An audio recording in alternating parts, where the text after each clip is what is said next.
Exam లీకేజీకి ప్రధాని మోదీదే బాధ్యతన్నారు కాంగ్రెస్ అగ్రనేత రాహుల్ గాంధీ. దేశంలో విద్యా వ్యవస్థను బీజేపీ నాశనం చేస్తుందని ఆరోపించారు. ప్రతి రంగంలో బీజేపీ అనుకూల వ్యక్తులను నియమించారని విమర్శించారు.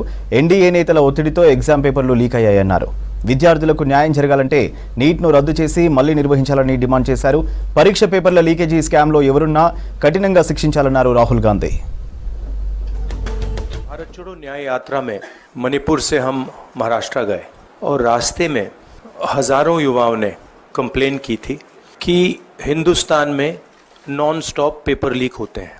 और आज आप सबको मालूम है NEET paper and UGC NET के जो पेपर्स हैं वो लीक हुए हैं और एक कैंसिल भी हुआ है।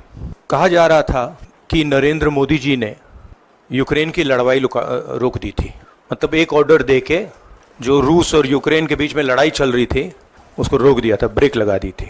इजराइल और गाजा के बीच में जो लड़ाई चल रही थी उसको भी नरेंद्र मोदी जी ने रोक दिया था। मगर किसी न किसी कारण जो हिंदुस्तान में पेपर लीक हो रहे हैं उसको नरेंद्र मोदी रोक नहीं पा रहे हैं या रोकना नहीं चाहते हैं। नुकसान स्टूडेंट्स का होता है। जो हिंदुस्तान के स्टूडेंट्स हैं, मध्य प्रदेश में व्यापम हुआ और अब उस व्यापम को नरेंद्र मोदी जी और उनकी सरकार पूरे देश में फैलाने का काम कर रही है।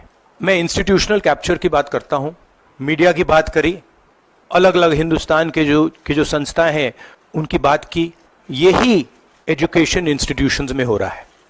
पेपर लीक का कारण है कि सारे के सारे वाइस चांसलर्स, एजुकेशन सिस्टम को बीजेपी के लोगों ने, उनके पेरेंट ऑर्गेनाइजेशन ने कैप्चर कर रखा है।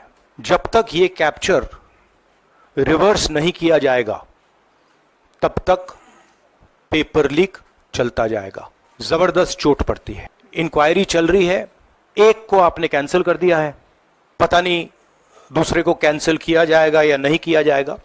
कोई ना कोई तो इसके लिए जिम्मेदार है और उनको एकदम पकड़ा जाना चाहिए और उन पे एक्शन लिया जाना चाहिए। Youngsters, I want you to know that the reason this is happening and the reason you're suffering is because an independent, objective education system has been demolished and it is being replaced by an education system that is captured by the BJP, captured by their parent organization.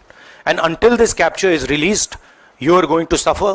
You're going to see cancellations of your exams. You're going to see paper leaks again and again and again.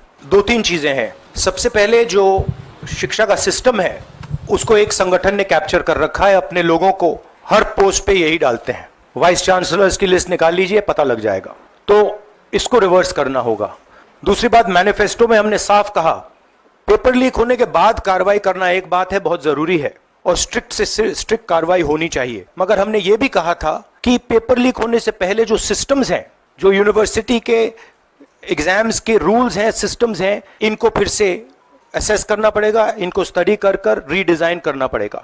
ये दोनों काम हमने अपने manifesto में साफ लिखे हैं। विपक्ष दबाव डालकर ये दो काम सरकार से करवाने की कोशिश करेगा। Now people are very clear that we are sitting on a disaster and we have got a government that is crippled, cannot do the job. Yes, it's a crisis, it's a profound national crisis, it's an economic crisis, it's an educational crisis, it's an institutional crisis. So, but I don't see any response. I don't even see the capability of a response.